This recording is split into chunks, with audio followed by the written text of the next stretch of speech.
Olá, boa tarde a todos. Sejam bem-vindos aqui à live da OAB Sergipe. Hoje nós vamos conversar um pouco sobre ética e publicidade nas redes sociais, nesse período, que estamos vivendo de isolamento social, do Covid-19. Eu sou Carlos Henrique, vice-presidente do Tribunal de Ética e Disciplina da OAB. Com muita honra, recebi esse convite para estar aqui com vocês hoje. Quero agradecer a presença de todos que estão aqui e Thiago Noronha, que estará aqui conosco, nessa live, para podermos conversar um pouco mais sobre a ética, e sobre todos esses novos aspectos que todos nós da advocacia estamos vivendo, né? O doutor Tiago está se conectando. Antes disso, eu quero, de modo especial, dar os parabéns ao nosso presidente, doutor Inácio, que é aniversário dele hoje, né? Desejar as felicidades e muita força aí nesse período que estamos vivendo. Vamos aguardar o doutor Tiago estar aqui conosco para poder conversarmos. Só um minutinho aqui.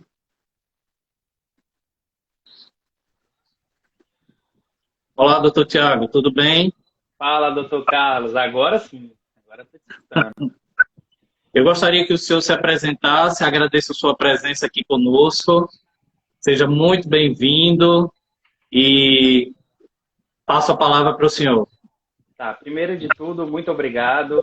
Obrigado ao AB Sergipe por essa oportunidade. Também queria aproveitar e também desejar meus parabéns para o doutor Inácio, aniversário dele hoje. Hoje a gente tem um tema muito interessante, um tema palpitante. Acho que vai ter gente de fora também interessado em ver essa discussão sobre a ética, né, e a publicidade na advocacia nesse ambiente das redes sociais. Acho que é um tema muito relevante, um tema que principalmente a jovem advocacia acaba demandando muito. E aí, nessa fala inicial, eu queria trazer um pouco desse contexto que a gente está vivendo, desse contexto de pandemia. Porque o que a gente percebe é que essa situação que eu chamo de um cisne negro, né, um evento possível, mas improvável, quando ele ocorre, várias questões que já existiam, que já estavam colocadas, como, por exemplo, teletrabalho, home office, reuniões por videoconferência, tudo isso eram coisas possíveis, mas que a gente relegava, seja por comodidade, seja por uma vontade de não mudar as coisas, porque sempre deu certo assim, então vamos permanecer assim. Mas quando surge um evento como esse, ele nos força a mudar, né? Acho que a humanidade está presenciando um momento onde ela vai dar saltos, espero eu que de qualidade, espero eu que seja para o melhor, para a gente extrair o melhor dessa situação. E aí, dentro disso, nós temos um debate dentro da advocacia, que não é um debate de agora, desde o ano passado, se eu não me engano, o doutor pode até complementar essa parte, que o Conselho Federal ele vem buscando dialogar com a advocacia, dialogar com todo o país a respeito da publicidade ética. Então, eu presenciei aqui em Sergipe, tive a oportunidade também de assistir pelo YouTube as outras conferências que foram feitas nessa chamada caravana, né, que o doutor Ari percorreu boa parte do país, discutindo essencialmente esse tema da publicidade ética, das possibilidades de publicidade no exercício da advocacia. Hoje, nós vamos debater aqui um pouco mais sobre isso, focado nesse ambiente de rede social, porque aí até devolvo para o doutor com uma pergunta. Você tem observado na sua rede, especialmente no Instagram, que houve uma migração da correria do dia a dia para as redes sociais? Então, as pessoas estão transferindo para esse ambiente aqui toda aquela velocidade de conexões, de informações, de trocas que a gente tinha. E um pouco mais tarde, a partir das 7 horas, 8 horas, a gente tem o que eu chamo de horário nobre das lives, que é o povo, você tem lá várias transmissões ao vivo acontecendo ao mesmo tempo, Isso gera alguns questionamentos. Será que essa é a melhor forma de absorver conteúdo? Será que esse excesso ele é benéfico ou ele é prejudicial? Dentro dessa reflexão, a gente vai começar a caminhar um pouquinho, mas eu devolvo para saber se o doutor também tem percebido essa transferência. Sim, sim, concordo com o senhor. Na verdade, eu só discordo que o horário nobre começa agora, às 17 horas, né? Que nós estamos aqui e realmente tem muitos colegas fazendo live, né? As lives de todos os aspectos, não só jurídicos, como psicológicos, né? Como empresariais, como de artistas também, né? Eu acho que o Instagram e o YouTube, além do Facebook também, se tornaram grandes ferramentas, né, de informação nesse período que nós estamos vivendo. Eu só sou um pouco mais cuidadoso com o excesso de informação, né? A gente tem que tomar muito cuidado com esse excesso de informação que está existindo no mundo de hoje. E aí, assim, eu queria devolvo, né, a bola para o senhor, para que o senhor fale como é que a publicidade da jovem advocacia que mais ligada, né, ao seu aspecto, como é que a jovem advocacia está lidando com essa publicidade nestes tempos que os escritórios estão fechados, né, e todos nós estamos trabalhando das nossas casas, né, tentando manter o andamento dos processos da forma melhor possível. Tanto que os prazos processuais retornaram agora na segunda-feira e esse é um grande aspecto para todos nós, tanto para a advocacia, é muito importante, porque voltam os processos a ter os seus andamentos, com trânsitos em julgado, etc., como também é importante, muito importante para as partes, né?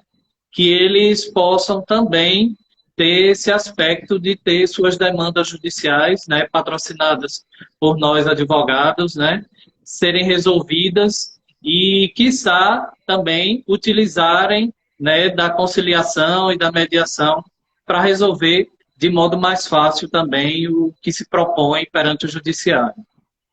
Perfeito. Você citou dois ganchos que eu vou utilizar para responder essa questão do judiciário.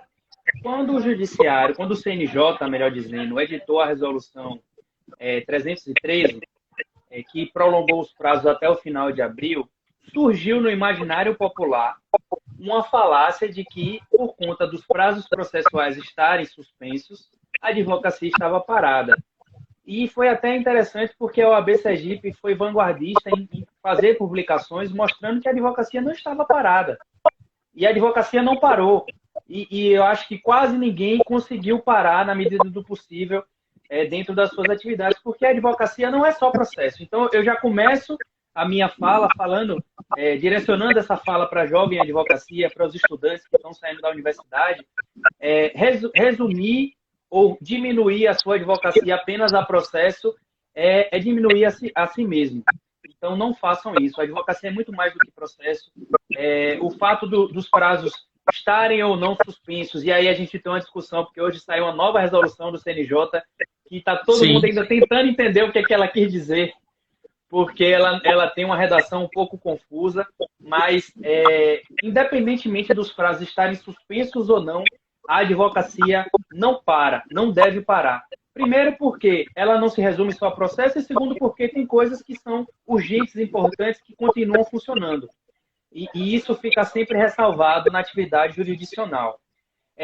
Um outro ponto que eu acho interessante de se colocar, e aí falando sobre a jovem advocacia, é que as redes sociais hoje elas fazem parte da forma como a gente se relaciona. Então, não é de agora que tem live, não é de agora que a gente se comunica pelo WhatsApp, a forma como a gente troca informações. Hoje, uma ligação é uma prova de amor. Uma ligação de vídeo ainda mais, entendeu? Acho que talvez esse momento seja muito isso. A gente vai passar pelo primeiro Dia das Mães, em que boa parte das famílias vão ter que passar à distância. E acho que isso está mudando tudo. Assim, acho que a gente está passando realmente por um grande momento de transformação. Mas esse momento de transformação para a advocacia jovem ou não, e aí é uma fala um pouco mais aberta, tem que ser encarada com muito equilíbrio. Eu acho que o doutor, enquanto representante do Tribunal de Ética, cumpre um papel muito interessante de trazer à advocacia isso. E eu, enquanto presidente da Comissão de Direito Privado e Empreendedorismo Jurídico, de dizer que dá para fazer muito, respeitando as normas éticas, respeitando os limites da publicidade para a advocacia. O que acontece muito, na verdade, são confusões de conceitos, são medos exacerbados ou a ausência de medo, porque são dois extremos que são preocupantes. Nem o excesso de medo e nem a ausência de medo resolvem essa situação. Mas penso que agora a gente está vivendo um momento de disrupção na advocacia, que é justamente com os prazos suspensos, a advocacia começa a se voltar e começa a olhar para outras possibilidades. Como o próprio doutor já adiantou, nós temos aí a mediação, nós temos a negociação lato sensu, né, outras formas de resolução de conflitos, nós temos a produção de conteúdo, a própria consultoria e assessoria. Poxa, é um MP por dia praticamente no começo da pandemia. E os juristas precisavam se debruçar sobre isso para entregar respostas para os seus clientes. Isso também é advogar. Isso também precisa ser dado vazão. Então, nesse momento onde há essa falácia ou esse falso entendimento de que a advocacia estaria parada por conta do... Está dando um pouco de eco. Eu acho que é com o doutor. Não sei se é a proximidade do microfone, o pessoal está acusando aqui. Mas vamos ver se a gente consegue resolver. O pessoal da técnica está aí acompanhando. Mas retomando, né? Então, eu acho que tem esses dois extremos. Nem o excesso e nem a falta de medo devem parar a advocacia nesse momento. E aí, nós temos o nosso Código de Ética e Disciplina, que ele traz a ideia do caráter informativo da publicidade advocatícia. Dentro desse caráter informativo, perceba, e aí, doutor, se eu estiver errado, você vai me corrigir. Ele não veda o canal. Você pode fazer a publicidade informativa por texto, por áudio, por vídeo. Então, isso quer dizer o quê? Que podcast pode? Pode. Vídeo pode? Pode. Artigo pode? Pode. Só te interrompendo, quando o senhor está falando é que está tendo eco. Não sei se a doutora Robéria, nossa querida corregedora, está falando aí. Mas, aparentemente eu também estou me escutando. Então, acho que é quando eu falo e sai na sua caixa e aí o microfone junto. Eu acho que é isso, mas enfim. Aqui. Vamos ver se resolve. Pronto. Ó, pessoal, melhorou? O pessoal vai dizer se melhorou. Mas, enfim. Doutor, e aí eu queria devolver para você com algumas questões, né? Porque fala-se muito sobre a questão da habitualidade. A publicidade na advocacia não pode ser habitual. Com rede social, é muito difícil para a jovem advocacia entender o que seria habitual. Seria uma vez por semana, uma vez por mês? Isso é muito subjetivo e aí depende de caso a caso. O que é que você, enquanto representante do TED, e obviamente aqui, vamos fazer uma ressalva, tá, pessoal? O TED e o doutor aqui representando o TED, ele não pode se manifestar de forma aberta, ele se manifesta sobre casos específicos. Mas certamente a gente consegue ter um parâmetro mais ou menos, e eu acho que isso que é importante. Acho que quem está aqui quer entender mais como o TED pensa, o TED Sergipe pensa, e entender mais até onde pode ir, para também não ficar nem com excesso de medo e nem com ausência de medo. Mas diante disso, a habitualidade, o que é que o doutor entende, o que é que o TED tem entendido em algumas decisões a esse respeito? Certo. Antes de poder falar em relação a isso, eu quero mandar um abraço bem forte, o senhor está falando e vão passando os nomes aqui, né? Um abraço para o doutor Tennyson Dória, que está aqui com a gente, querido desembargador, né? Doutora Robéria, nossa querida corregedora, sentindo falta dos nossos papos. Doutora Ana Raquel também está por aqui, doutor Cláudio, doutora Fernanda, um pessoal muito bacana aqui com a gente, né? Doutora Juscelia, né? Muito obrigado por estarem todos vocês aqui. Então, em relação à questão dessa publicidade que o senhor fala, né, dos informativos, realmente, a gente, doutor Tiago, que está te mandando um abraço, então, doutor Tiago mandando um Tiago para doutor Tiago. E nós temos que ter muito cuidado, como o senhor mesmo disse, cada caso é um caso, né, em relação aos nossos processos éticos. Por quê? Porque a gente precisa analisar o que ocorreu para poder ter um posicionamento, né? Eu costumo dizer muito que precisamos usar da moderação, né? E é bom avisar para os colegas que essa questão do Instagram, por exemplo, que nós estamos agora, ela não é proibida, né? Não é proibida essa publicidade. Agora, você tem que saber o que você põe, né, na publicidade, no post que você está fazendo no Instagram, né? Tem que ter todo esse cuidado com o que se põe. Se você não pode incentivar as pessoas a buscarem o poder judiciário, né? Você tem que ter toda uma cautela pautada no nosso código de ética em relação ao que você acaba publicando. Você pode informar as pessoas, né, como a advocacia está funcionando, o que está ocorrendo no Poder Judiciário, nunca fazendo com que o seu post seja um tipo de captação de clientela. Um abraço para o doutor Vinícius Amâncio também. Tem uma presença ilustre aqui, fora outras tantas, né? Eu já vi muita gente conhecida aqui, mas Pedro Henrique Lisboa, PH Lisboa, também é referência aí na área de marketing jurídico, está prestigiando a gente.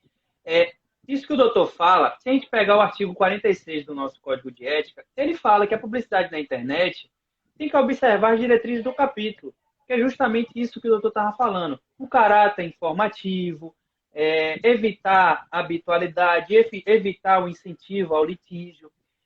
E aí, em tempos de redes sociais, né, eu acho que isso que é bacana da gente passar para o pessoal que está aí do outro lado, porque a gente fica nessa ânsia.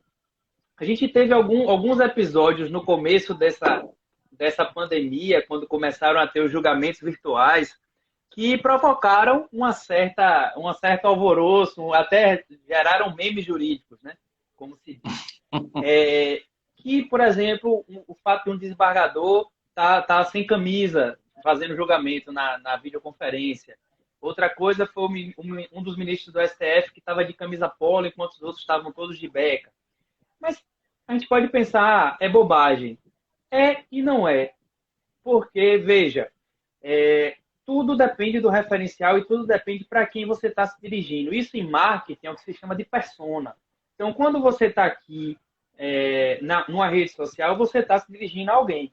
Por exemplo, hoje nós estamos aqui num canal institucional da OAB Sergipe, se direcionando a outros colegas, estudantes de direito e etc. Eu estou no conforto da minha casa. Eu poderia estar muito mais à vontade, poderia. Mas por quê? Isso é uma live institucional, eu preciso estar paramentado, eu preciso estar de camisa social, eu até botei uma gravata, que é uma coisa meio rara quando eu estou fazendo live. Mas por quê? Porque isso é adequação ao meio. Da mesma forma que quando você vai fazer uma ostentação oral, dificilmente você vai falar um termo chulo, a não ser que você abra aspas para fazer uma citação direta a alguém ou alguma situação específica. Mas eu sinto que nas redes sociais, às vezes, falta um pouco desse filtro de entender que não é porque você está na sua rede social e você tem total liberdade de utilizar ela como você bem entender, mas quando você toma a decisão, por exemplo, aí vou me utilizar como exemplo porque aí não corre nenhum risco de cometer alguma impropriedade. Mas a minha rede social é o que eu chamo de uma rede social híbrida. Ela é profissional e ela é pessoal. Tem coisas da minha vida pessoal e tem coisas da minha vida profissional. Eu sempre procuro dosar. Não vai estar tudo lá, principalmente no feed. No Stories até você pode deixar escapar uma coisa mais íntima e tal, porque some com 24 horas. Mas sempre com um filtro adequado. Não adianta, por exemplo, um colega que usa, por exemplo, o perfil como estritamente profissional, isso também é uma escolha, mas chegar no final de semana e postar que está bebendo assistir numa live. Não vai pegar bem. E é preciso ter esse filtro. Então, é o que a gente estava conversando, doutor, mais cedo, sobre ônus e bônus. Muita gente quer ter o bônus da possibilidade de ampliar a sua capacidade de divulgação, de ampliar as suas ideias, de criar autoridade, de construir, né, o seu nome, o seu lugarzinho ao sol na advocacia, mas não quer arcar com os ônus disso. E os ônus disso implica em você ter moderação, de você ter filtro, de você ter adequação. Então, a minha fala para quem está pensando em enveredar por esse caminho, ou quem já está nesse caminho de pensar redes sociais, é trazer esse viés. E aí a doutora Robéria trouxe essa questão de esclarecer a habitualidade, porque é um conceito aberto. Aí, doutor, eu te lancei essa pergunta, mas se você me permite, eu vou só falar o que eu penso a respeito, doutor, me corrija ou me completa. Claro. Habitualidade, eu penso o seguinte, doutora Robéria, dá para fazer live todo dia como advogado? Eu acho que não há tanto tema de conteúdo informativo que seja capaz de você trabalhar todo dia uma live diferente. Por quê? Porque nós sabemos que o advogado, ele não consegue ser generalista o tempo todo. Então não dá para num dia você falar sobre direito do trabalho, no outro dia direito do consumidor, no outro dia direito médico. Senão você não está dizendo para seu público efetivamente qual é o ramo, qual é o problema que você resolve, usando o termo mais da minha área, né, de empreendedorismo, de empresas. A gente sempre fala de dor. Tem que falar qual é a dor que você resolve enquanto advogado. Então, procura trabalhar os temas de forma espaçada. Eu diria assim que, no máximo, uma vez por semana ou 2 vezes por semana, é um tempo razoável para você dar um respiro para a sua audiência. Porque, sejamos muito francos, a gente estava falando sobre essa questão do horário nobre da advocacia. Sim. PH já está discordando de mim e a discordância faz parte. Eu acho que sobre um tema, um advogado que fala sobre um tema, ele não tem conteúdo para falar todo dia sobre aquele tema. Senão, você vai virar aquela pessoa chata. É a mesma coisa quando você, eu não sei a maioria das pessoas, mas esse excesso de lives, esse excesso de conteúdo, esse excesso de informação, ele mais enjoa a gente do que efetivamente engaja a gente. A gente engaja por aquilo que efetivamente a gente gosta, que a gente acompanha. Mas demais enjoa. É a mesma coisa de você maratonar uma série. Você consegue maratonar uma série que você efetivamente gosta muito. Mas você ficar maratonando o tempo todo várias séries, chega uma hora que você não quer nem mais abrir o Netflix. Acho que a analogia que eu faço é mais ou menos nesse sentido. Certo. Doutor, inclusive sobre esse tema, o TED, através do nosso querido presidente, doutor Leão, Magno, que inclusive eu mando aquele abraço fraterno, vai ficar no site da OAB um questionário sobre perguntas e respostas, né, em relação a essa questão da publicidade e da ética. Inclusive, numa dessas questões, nós falamos em relação à live. Se as lives são permitidas, se o advogado pode participar. Com certeza pode. E aí, voltamos nessa questão que o senhor falou. Desde que, né, seja observada a questão da frequência, que ela seja moderada. Porque senão a gente vai acabar ferindo o artigo 41 do Código de Ética e Disciplina, né? Que inclusive, esse é o que veda a induzir, né, o telespectador a litigar, como eu havia falado anteriormente, e também tem a questão dos artigos 42 e 43, que é justamente isso. Tem que haver uma moderação, né, em relação à frequência. Eu também, vendo o PH falando, né, ok, conteúdo a gente pode até ter, mas o mesmo assunto todos os dias nós provavelmente não teremos telespectadores, né? Se formos falar todo dia sobre a mesma coisa.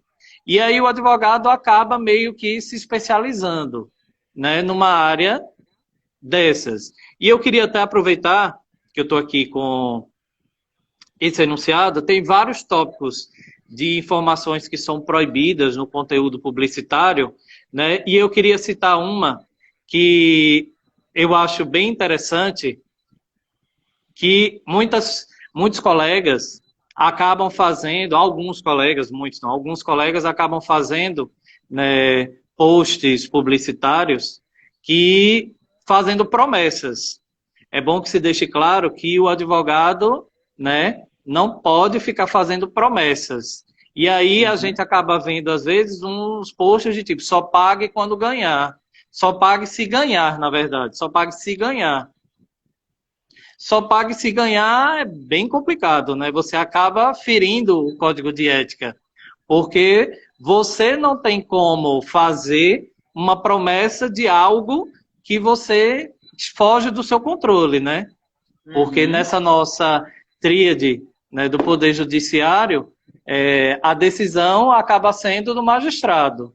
Então, assim, não tem como nós, advogados, prometermos êxito. Eu sei, tem gente que acaba, não, mas fulano ganhou, meu vizinho ganhou, meu parente também ganhou.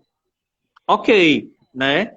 Existe a possibilidade, não é uma certeza de possibilidade, de ganho, né, na causa. Então, a gente acaba vendo, chegam algumas coisas para o TED que fogem muito dessa questão da ética, como também os advogados que nessas lives acabam fazendo consultas para as pessoas que estão participando. Né? O que nós estamos fazendo aqui, eu e o senhor, é tirando dúvidas, né, como estão sendo requeridas aí. Mas as consultas, essas sim, são proibidas. Nós não podemos, por conta para não infringir o código de ética, né, fazer consultas online nessas lives. Perfeito. E aí pode surgir uma dúvida muito comum entre as pessoas que, mas o que é consulta e o que é uma dúvida? Surge muito essa discussão, Sim. surge muito dentro da discussão assim de quando você cobrar consulta, por exemplo. Eu tenho hoje em dia, e tem coisas que só a experiência nos ensina, eu costumo dizer que experiência não se vende, se vive. Tem coisas que a gente vai percebendo ao longo do tempo para a gente conseguir ter uma delimitação de fato. Qual é o limite de uma dúvida? Porque sempre, não é raro, vir uma pessoa do nada mandar um e-mail, mandar um WhatsApp, falar, doutor, tem uma dúvida. Aí eu sempre falo, certo, diga aí, porque dependendo do que ele pergunta, eu vou dizer se é uma dúvida ou se é uma consulta, porque a consulta, pelo menos no escritório, a gente costuma fazer a cobrança da consulta. Mas qual é o parâmetro que nós utilizamos? A consulta é quando você pega um caso concreto, quando você traz dados específicos. Olha, aconteceu comigo assim. Teve esses dados, teve essas provas. Quando você individualiza a situação, você sai do âmbito da dúvida e vai para o âmbito da consulta. Para ficar mais claro, se uma pessoa chega e pergunta, o que é que eu tenho direito? Olha só, que isso também ajuda a gente a pensar conteúdos. O que é que acontece quando eu sou demitido por justa causa? Isso é uma dúvida, porque basta uma simples consulta do dispositivo legal para você dar uma resposta padrão. Quando a pessoa chega e fala, olha, eu fui demitido de tal dia, meu salário era tanto, aí você sai do espectro de uma dúvida, que é geral, e vai para um caso específico. Aí é consulta. Então, quando a gente fala para a live, é a mesma coisa. Se a pessoa faz uma pergunta individualizada, você não pode responder lá na live, porque aí você está fazendo consulta online e isso é vedado. Foi justamente, eu acho que Robéria colocou. Aí tem uma pergunta aqui. Ó. Qual a diferença entre publicidade e propaganda para o meio jurídico? Veja, doutor Carlos, quer responder essa? Não, pode. Eu vou fazer um adendo quando o senhor falar. Pronto. Porque, na verdade, assim, eu venho de uma formação da área de comunicação, sou jornalista também formado, e existe uma confusão terminológica sobre publicidade e sobre propaganda. A propaganda, para o direito, ela é vedada porque ela tem um fim mercantil, ela tem um fim de venda, e isso é vedado. A publicidade, em contrapartida, e aqui eu não estou entrando no conceito dessas palavras para a publicidade. Eles têm um conceito próprio dentro da publicidade. Mas o conceito dentro da área jurídica é que publicidade é dar vazão às informações pertinentes à legislação. Ou seja, quando fala que é permitida a publicidade informativa, é você levar à sociedade informações pertinentes aos direitos dos cidadãos dentro de uma sociedade. Então, a publicidade dentro da advocacia, ela tem esse parâmetro. Toda vez que a gente falar ou propaganda, ou falar publicidade antiética, é quando a gente está falando de um caráter mercantil, de um caráter de venda, de um caráter que, por exemplo, como o doutor colocou mais cedo, que tem uma espécie de garantia, uma obrigação de fim, quando, na verdade, não tem como a gente ter essa obrigação de fim, porque não somos nós quem decidimos. Não é mesmo? Sim. Quando o senhor fala também, para esclarecer bem para as pessoas, essa questão da mercantilização da advocacia. O que é proibido? Né? A publicidade ela não é proibida, mas o que é proibido? Divulgar os preços, fazer promoção, né? Fazer informativo sobre os clientes que você atende, os êxitos das causas que você atende, né? Esse tipo de publicidade, ela é proibida, né? Não podemos utilizar os meios publicitários para poder mercantilizar a advocacia, né? Agora, a publicidade em si, né, para que você fale sobre, né, temas, né, você discorra sobre temas jurídicos, não existe nenhum tipo de vedação. O que existe é justamente isso que eu falei, né, é transformar a advocacia em uma forma mercantil. Perfeito.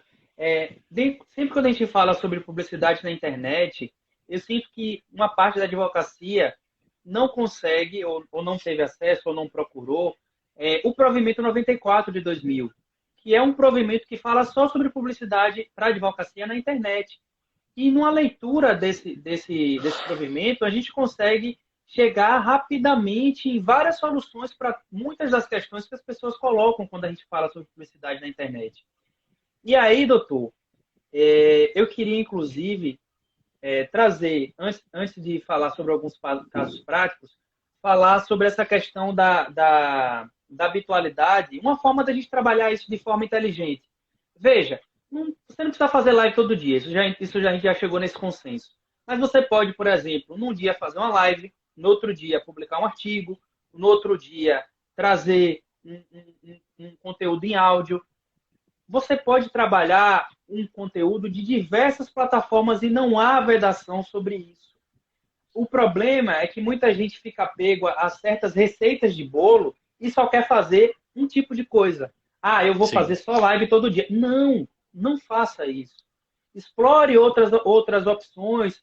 Redige um artigo e publique num blog ou publique no Jus Brasil. No outro dia ou na outra semana, quem vai ditar isso, na verdade, é a própria dinâmica do dia a dia de cada um. No meu começo, há 4 anos atrás, eu tinha muito mais tempo, então eu publicava artigos quase toda semana. Hoje em dia eu publico uma vez por mês, porque justamente a própria advocacia, ela acaba nos puxando muito.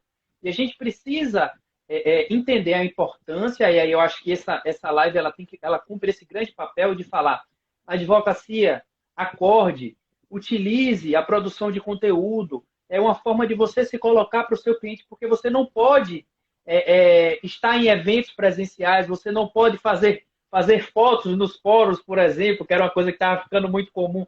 Você não pode mais fazer isso, mas você tem que mostrar para o seu cliente: eu estou aqui, eu estou trabalhando, eu estou à disposição. Então, utilizando essas ferramentas, o estudo, o aprofundamento, eu conheço muitos colegas e eu mesmo, que estamos aproveitando esse momento de pandemia, que estamos em casa, que estamos sem poder circular, para se aprofundar nas áreas de atuação da gente, para fazer cursos de capacitação. Nós estamos tendo as próprias lives, nós estamos tendo encontros virtuais aí com pessoas brilhantes ao alcance da nossa palma da mão. Então, por que não se apropriar disso aí e mostrar para o seu cliente que você também está se qualificando? Isso também é uma forma de você fazer publicidade, né? Eu sempre defendo o seguinte: o advogado, ele é um empreendedor de si. Para além do escritório que ele trabalha, você tem um nome, você tem uma reputação. E é por isso que o profissional liberal ele é tão distinto da maioria das profissões, porque é a confiança na palavra daquela pessoa, é a confiança no nome daquela pessoa que faz, de fato, ele alçar voos maiores, digamos assim. O que é que o doutor pensa sobre isso? O senhor estava falando, e eu acabei me lembrando de uma questão que, por conta, né, de acabarmos participando de estudos em vários tribunais de ética do país,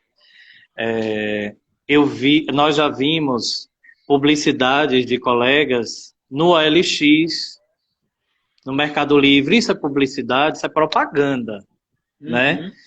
Isso sim, não é publicidade, isso é propaganda. Você está vendendo, mercantilizando a advocacia. Então, assim, é bom deixar bem claro que é terminantemente proibido, né, utilizar esse site. O OLX, o Mercado Livre, né? A gente já viu. Nós recebemos, inclusive, já denúncias de, né, colegas, né, que os nossos canais, apesar da pandemia, continuam abertos. Que, inclusive, eu queria dizer que é ted@oabsergipe.org.br, né? Para que você possa mandar, né, o que você estiver vendo, o que estiver ferindo o nosso código de ética. É importante. E eu acho que também é essencial que todos nós possamos acabar ensinando para os colegas, né? Porque, às vezes, a pessoa tem dúvida. Nós temos esse canal através desse e-mail para que os colegas possam nos mandar e-mail e nós possamos abrir essa consulta e tirar essas dúvidas antes que você acabe, né, cometendo uma infração ética. Isso é importante, que você utilize, né, os canais, porque anunciar no OLX e no Mercado Livre não pode, infelizmente.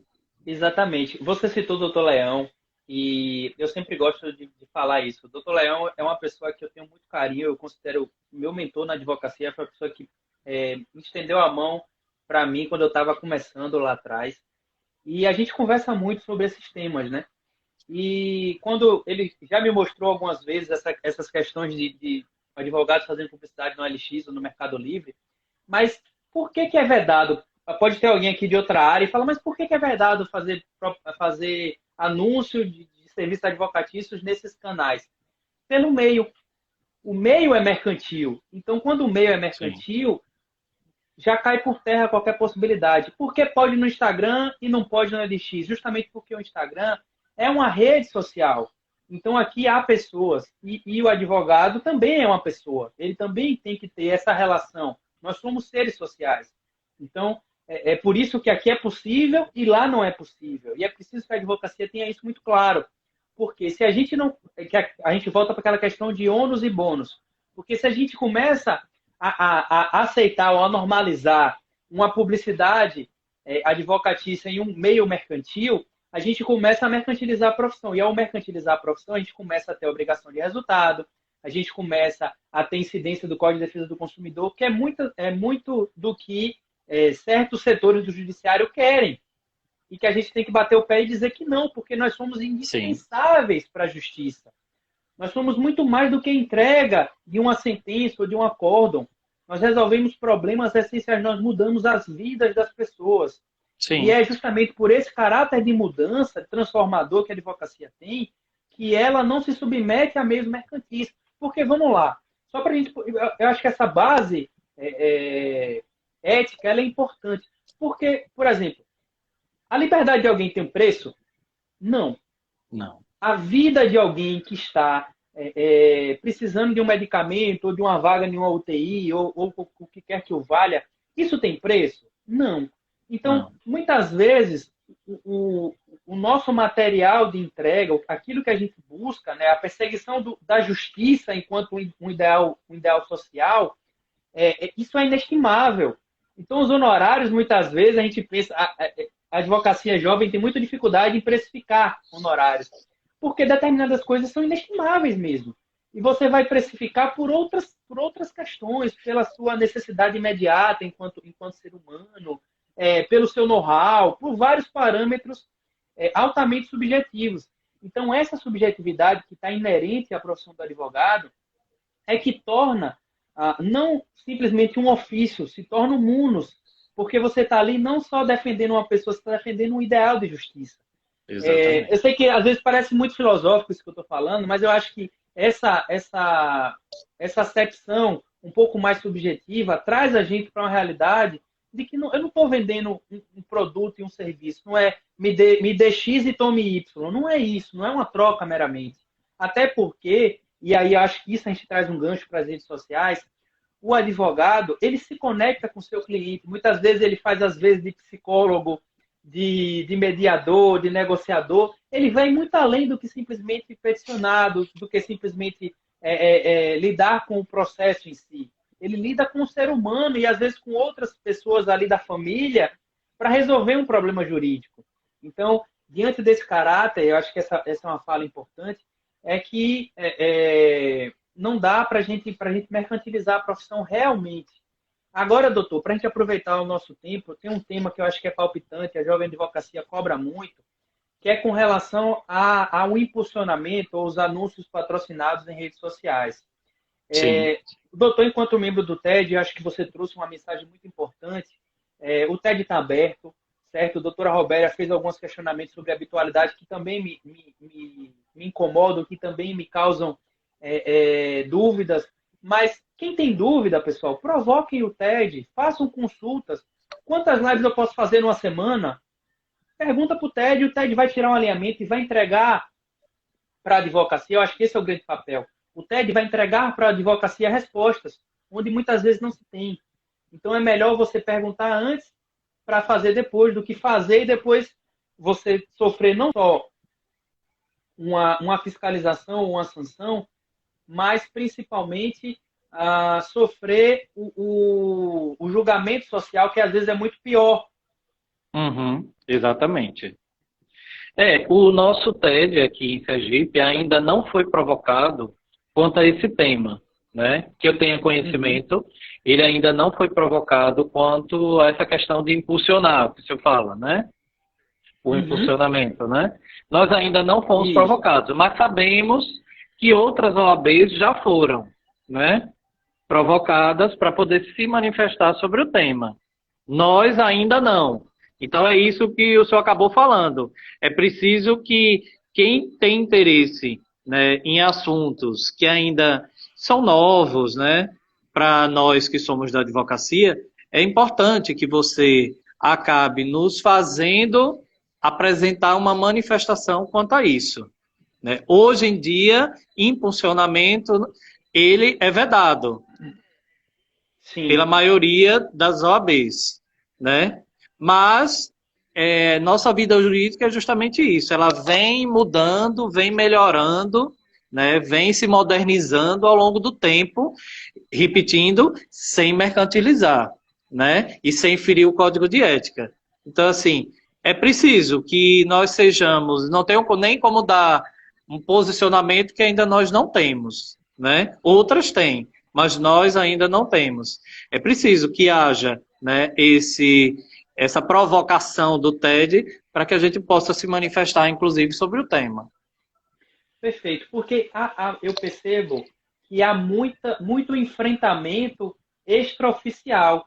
Muita gente que critica, né, ou fala que é muito retrógrado, ou não quer se adaptar à realidade. Muitas pessoas fazem fala nesse sentido.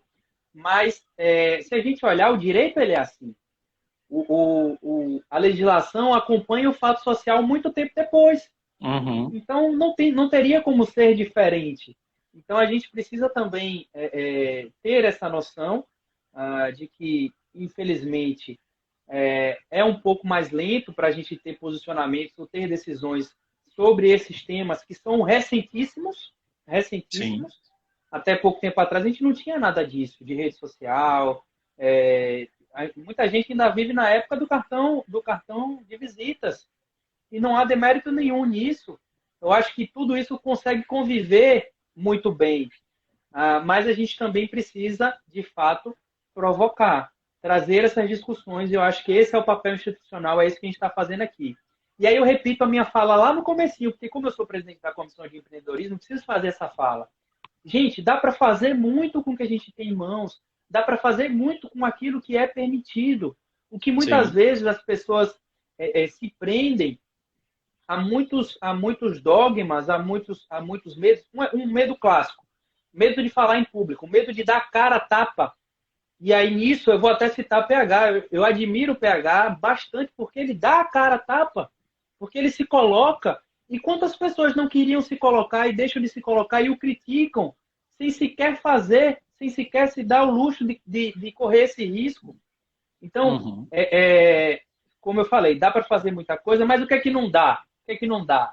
Né? Recentemente eu trouxe alguns casos para atenção só para a gente fazer uma pincelada, já que a gente está encaminhando para o final. Teve um caso muito pitoresco, acho que foi esse ano. Fizeram uma paródia com a música sobre pensão alimentícia, com referências a um escritório. E, gente, isso não dá. Não dá para você transformar a profissão do advogado, e aí eu resgato aquela minha fala sobre a nossa base ética, a nossa base filosófica, e querer massificar, querer simplificar, querer massificar demais.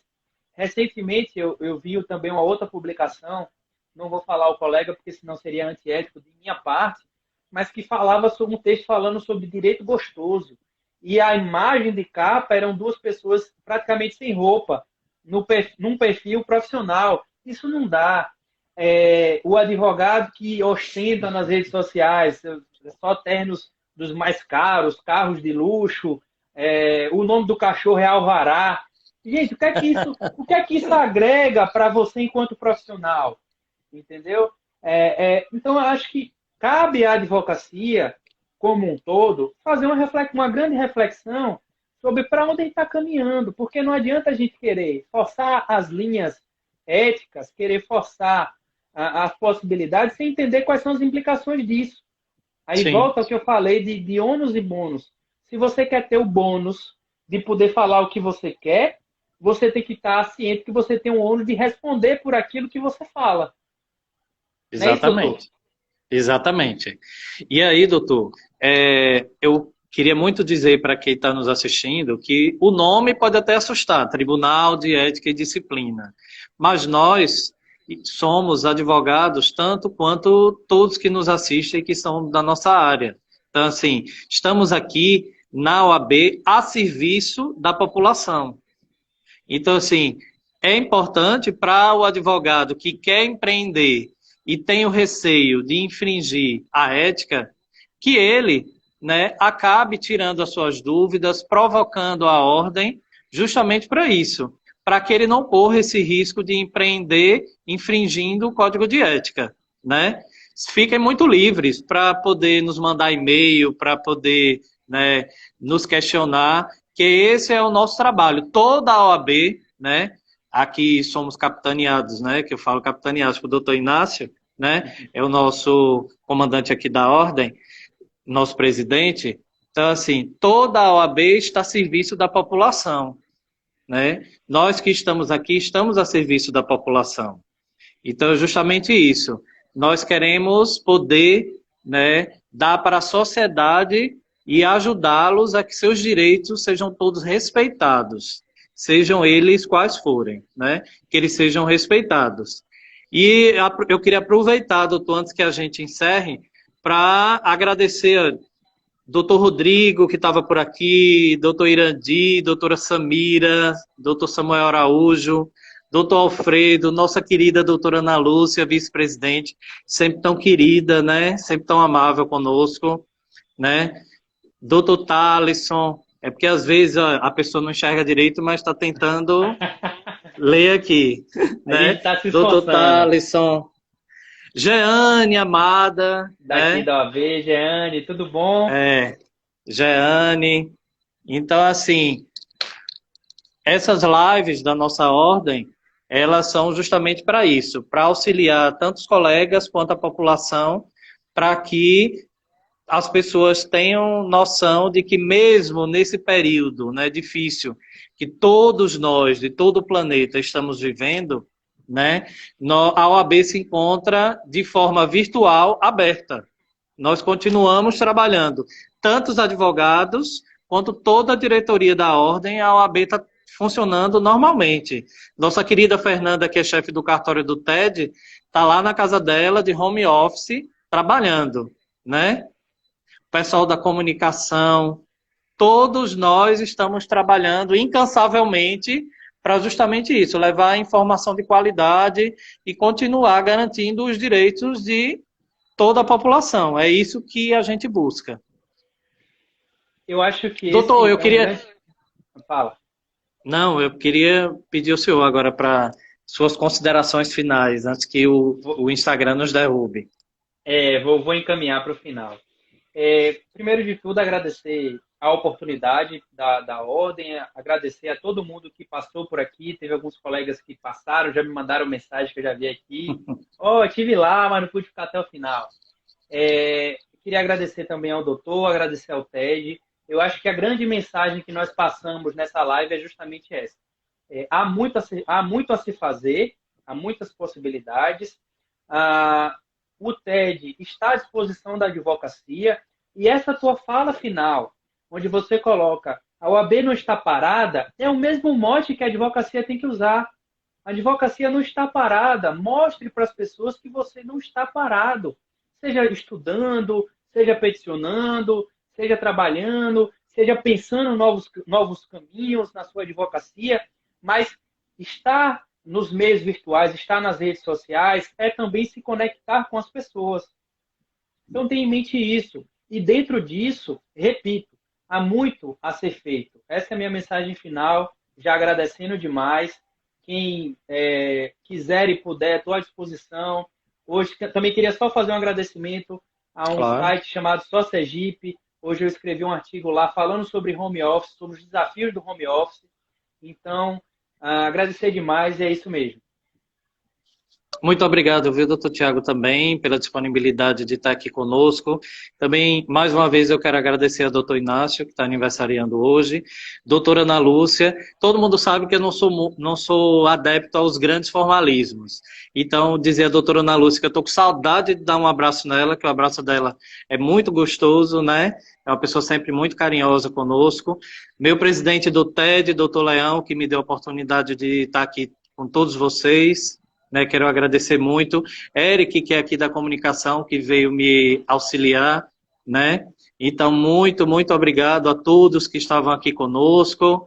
Recebam, né, o nosso abraço. Estaremos sempre dispostos a poder auxiliar toda a população a sair, né, dessa pandemia, né, o mais breve possível, garantindo a todos vocês todos os direitos, né, que todos nós temos guardados pela nossa Constituição Federal. Um abraço, tenham todos uma boa noite. Vai ficar disponível a live? Vai ficar disponível, Eric? Sim. YouTube. Pronto, vai ficar então, no YouTube. Pessoal, vocês mandem para os seus amigos o link depois, para todo mundo assistir essa live depois. Beleza? Exatamente. Um abraço, doutor. Muito obrigado, viu? Tchau, Saúde para todos. Fiquem em casa, hein? Fiquem em casa. Tchau, tchau.